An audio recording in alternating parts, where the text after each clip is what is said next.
जय गुरु जी, जय गुरु जी। ओम नमः शिवाय। शिव जी सदा सहाय। ओम नमः शिवाय। गुरु जी सदा सहाय। जय गुरु जी। शुक्राना गुरु जी। अनंतम अनंतम अनंतम शुक्राना गुरु जी। हर हर महादेव, हर हर महादेव। जय भोलेनाथ बाबा की, जय भोलेनाथ बाबा की, जय गुरु जी। जो शिव पुराण पढ़ने में भूल चूक होगी माफ़ करना भोलेनाथ, माफ़ करना। ये जो कैलाश संहिता का अध्याय पढ़ रही हूँ, इसमें बहुत सारी चीज़ें लिखी हुई है। समझ में तो थोड़ा कम आएगा आप सबको, जो बहुत ज़्यादा वो है वही समझेगा, लेकिन इतना अच्छा पढ़ दिया गया इसमें प्रश्न कि बहुत सुनकर वो होता है कि क्या क्या करना चाहिए, क्या क्या नहीं। अच्छा करोगे तो अच्छा मिलेगा, बुरा करोगे तो बुरा मिलेगा जी। माफ़ करना पड़ेगा। आज मैं कैलाश संहिता का 20 से 21 अध्याय प्रारंभ करने जा रही हूँ। जय भोलेनाथ बाबा की। यति के अंत इष्टित कर्म की दशा प्रयत्न विधि का वर्णन। वामदेव जी बोले, जो मुक्ति यदि है उनके शरीर का दाह कर्म नहीं होता, मरने पर उनके शरीर को गाड़ दिया जाता है, ये मैंने सुना है।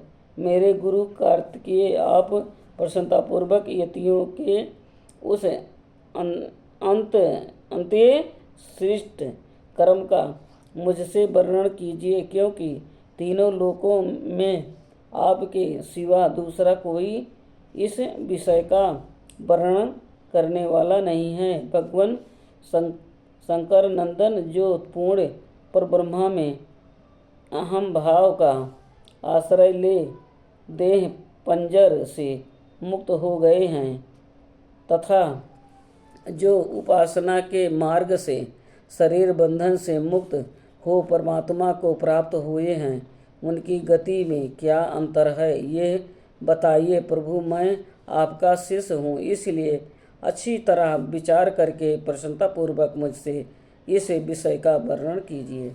स्कंद ने कहा, जो कोई यति समाधिस्थ हो शिव के चिंतन पूर्वक आपने शरीर का परित्याग करता है, वो यदि महान धीर हो तो परिपूर्ण शिव रूप में हो जाता है। किंतु यदि कोई अधीर चित होने के कारण समाधि लाभ नहीं कर पाता, तो उसके लिए उपाय बताता हूँ।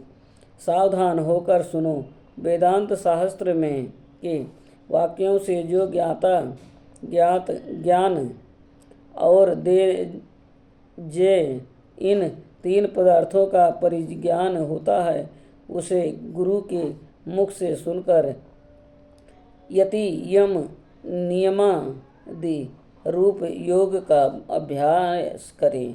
उसे करते हुए वो भली भांति शिव के ध्यान में तत्पर रहें। मुने उसे नित्य नियम पूर्वक प्रणव के जप और अर्थ चिंतन में मन को लगाए रखना चाहिए। मनु, यदि देह की दुर्बलता के कारण धीरता धारण करने में असमर्थ यति निष्काम भाव से शिव का स्मरण करके अपने जीर्ण शरीर को त्याग दे, तो भगवान सदाशिव के अनुग्रह से नंदी के भेजे हुए विख्यात 5 अति वाहिक देवता आते हैं। उनमें से कोई तो अग्नि का अभिमानी, कोई ज्योति पुंज स्वरूप, कोई दीनाभिमानी, कोई शुक्ल पक्षाभिमानी और कोई उत्तरायण का अभिमानी होता है। ये पांचों सब प्राणियों पर अनुग्रह करने पर तत्पर रहते हैं। इसी तरह धूमाभिमानी, तम का अभिमानी, रात्रि का अभिमानी, कृष्ण पक्ष का अभिमानी और दक्षिणायन का अभिमानी, ये सब मिलकर 5 होते हैं। ये पांचों विख्यात देवता दक्षिण मार्ग में प्रसिद्ध हैं। महामुने वामदेव, अब तुम उन सब देवताओं को वृत्ति का वर्णन सुनो। कर्म के अनुष्ठानों में लगे हुए जीवों को साथ ले वह पांचों देवता उनके पूर्ण वश सर्वलोक को जाते हैं और वहाँ यथोक्त भोगों का उपभोग करके वहाँ जीव पूर्ण क्षीण होने पर पुनः मनुष्य लोक में आते हैं तथा पूर्णवत जन्म ग्रहण करते हैं। इनके सिवा जो उत्तर मार्ग के 5 देवता हैं वह भूतल से लेकर उग्र लोक तक के मार्ग को 5 भागों में विभक्त करके यति को साथ ले क्रमशः अग्नि आदि के मार्ग में होते हुए उसे सदाशिव के धाम में पहुँचाते हैं। वहाँ देवाधिदेव ब्रह्मदेव महादेव के चरणों में प्रणाम करके लोकानुग्रह के कर्म में ही लगाए गए हुए अनुग्रह आकार देवता उन सदाशिव के पीछे खड़े हो जाते हैं। यति को आया तो देख देवाधिदेव सदाशिव यदि वो विरत हो तो उसे महामंत्र के तप पर्याप्त का उपदेश दे गणपति के पद पर अभिषिक्त करके अपने ही समान शरीर देते हैं। इस प्रकार सर्वेश्वर सर्व नियंता भगवान शंकर उस पर अनुग्रह करते हैं। उसे अनुग्रहित करके निश्चल समाधि देते हैं। अपने प्रति दशय भाव की फलस्वरूपा तथा सूर्य आदि के कार्य करने की शक्ति रूपा ऐसी सिद्धियां प्रदान करते हैं जो कहीं अवरुद्ध नहीं होती। साथ ही वे जगत गुरु शंकर उसे यति को वो परम मुनि मुक्ति देते हैं जो ब्रह्मा जी की आयु समाप्त होने पर भी पुनरावृत्ति के चक्कर से दूर रहती हैं। अतः ये सही समष्टि मान संपूर्ण ऐश्वर्य से युक्त पद है और यही मोक्ष का राजमार्ग है, ऐसा वेदांत शास्त्र का निश्चय है। जिस समय यति मरणासन हो शरीर से शिथिल हो जाए उस समय उस श्रेष्ठ संप्रदाय वाले दूसरे यति अनुकूलता की भावना ले उसके चारों ओर खड़े हो जाएं। वह सब वहाँ कर्मांश प्रणों आदि वाक्यों का उपदेश दें। उनके तत्पर्य का सावधानी और प्रसन्नता के साथ सुस्पष्ट वर्णन करें तथा जब तक उसके प्राणों का लय न हो जाए तब तक निर्गुण परम ज्योति स्वरूप सदाशिव का उसे निरंतर स्मरण कराते रहें। सब यातियों का यहाँ समान रूप से संस्कार कर्म बताया जाता है। सन्यासी सब कर्मों का त्याग करके भगवान शिव का आश्रय ग्रहण कर लेते हैं, इसीलिए उनके शरीर का दाह संस्कार नहीं होता और उसके न होने से उनकी दुर्गति नहीं होती। सन्यासी के शरीर को दूषित करने वाले राजा का राज नष्ट हो जाता है। उसके गांव में रहने वाले लोग अत्यंत दुखी हो जाते हैं, इसलिए उस दोष का परिहार करने के लिए शांति का विधान बताया जाता है। उस समय से लेकर अमीयु केभ्यः तक के मंत्र का विनीत चर्चित होकर जप करें। फिर अंत में ओंकार का जप करते हुए मिट्टी से देव याजन की पूर्ति करें। मुनीश्वर ऐसा करने से उस दोष की शांति हो जाती है। अब सन्यासी के शव के संस्कार की विधि बताते हैं। पुत्र या शिष्य आदि को चाहिए कि यति के शरीर का यथोचित रीति से उत्तम संस्कार करें। ब्राह्मण, मैं कृपा पूर्वक संस्कार की विधि बता रहा हूँ, सावधान होकर सुनो। पहले यति के शरीर को शुद्ध जल से नहलाकर पुष्प आदि से उसकी पूजा करें। पूजन के समय श्री रुद्र संबंधी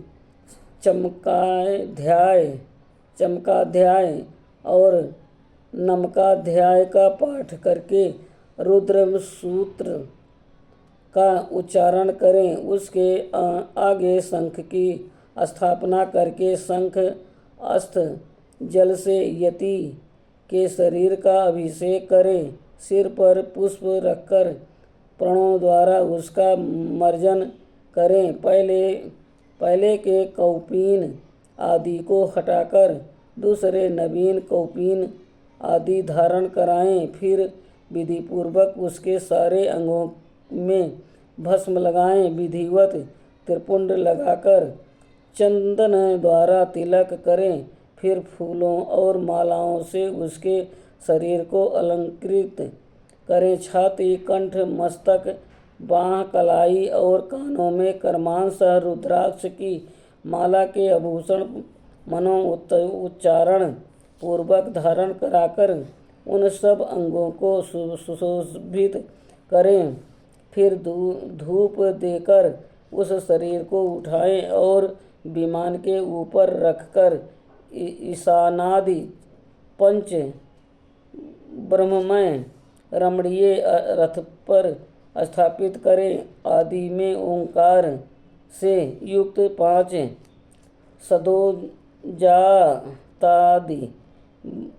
ब्रह्म मंत्रों का उच्चारण करके सुगंधित पुष्पों और मालाओं से उसे रथ पे को सुसज्जित करें। फिर नृत्य, वाद तथा ब्राह्मणों के वेद मंत्रोच्चारण की ध्वनि से साथ ग्राम की प्रदक्षिणा करते हुए उस प्रेत को बाहर ले जाएं।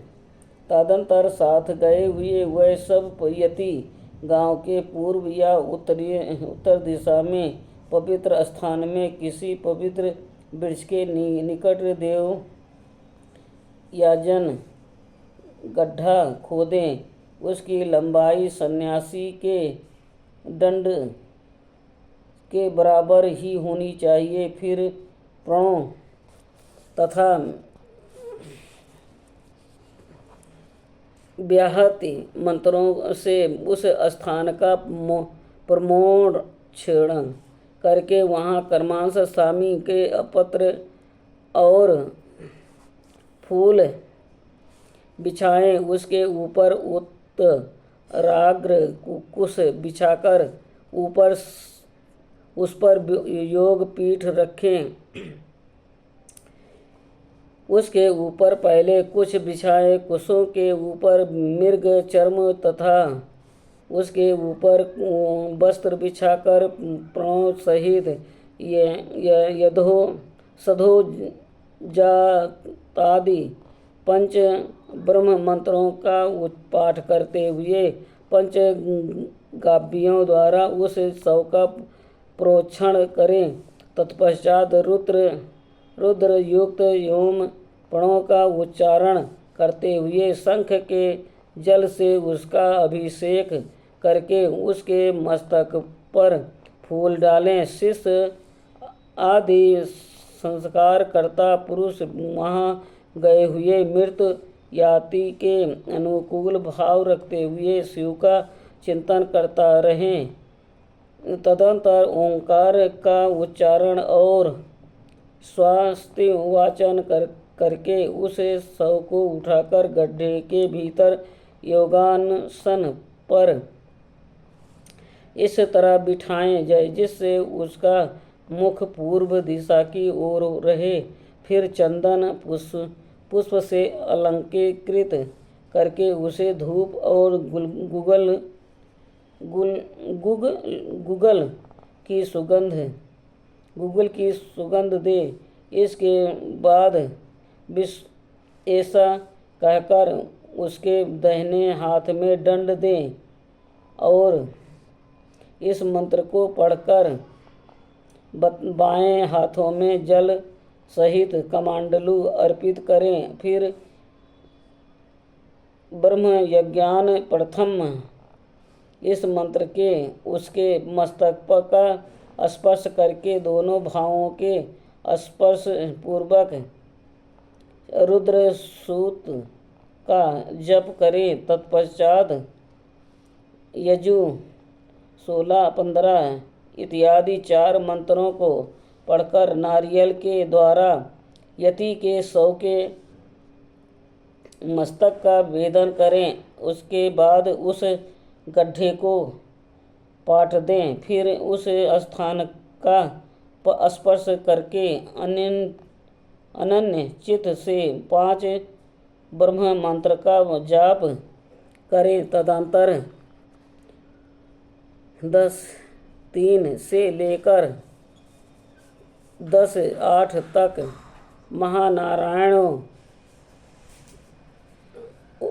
महानारायण प्रोनिषद के मंत्रों का जाप करके संसार रूपी योग के भेषज सर्वज्ञ स्वतंत्र तथा सब पर अनुग्रह करने वाले उमा सहित महादेव जी का चिंतन एवं पूजन करें। पूजन की विधि यों है। एक हाथ ऊंचे और 2 हाथ लंबे चौड़े एक पीठ का मिट्टी के द्वारा निर्माण करें। फिर उसे गोबर से लीपें। वो पीठ चौकोर होना चाहिए। उसके मध्य भाग में उमा महेश्वर को स्थापित करके गंध अक्षत सुगंधित पुष्प बेलपत्र और तुलसी दलों से उनकी पूजा करें। तत्पश्चात प्रणों से धूप और दीप निवेदन करें। फिर दूध और अभिषेक का नैवेद्य लगाकर 5 बार परिक्रमा करके नमस्कार करें। फिर 12 बार प्रणों का जप करके प्रणाम करें। तदंतर ब्राह्मीभूत यति की तृप्त के लिए नारायण पूजन बलिदान घृत दीपदान का संकल्प करके गर्त के ऊपर मेढ़मय लिंग बनाकर पुरुष सूत से पूजा करके घृत मिश्रित पायस की बलि दें। घी का दीप जलाकर पायस बलि को जल में डाल दें। तत्पश्चात दिशाओं के कर्म से प्रणों के उच्चारण पूर्वक ओम ब्रह्मणे नमः इस मंत्र को से ब्रह्मीभूत यति के लिए शंख से 8 बार अर्घ जल दें। इस प्रकार 10 दिनों तक करता रहे। मुनि श्रेष्ठ ये दशा हतक की विधि तुम्हें बताई गई है। अब यातियों के एकादशाह की विधि सुनो। आज का कैलाश संहिता का 20 से 21 अध्याय संपूर्ण हुआ। ओम नमः शिवाय। शिव जी सदा सहाय। ओम नमः शिवाय। गुरु जी सदा सहाय। जय गुरु जी। शुक्राना गुरु जी। अनंताम अनंताम अनंताम शुक्राना गुरु जी। हर हर महादेव। हर हर महादेव। जय भोलेनाथ बाबा। जय। जो शिव पुराण पढ़ने में भूल चूक होगी माफ़ करना भोलेनाथ, माफ़ करना। जय।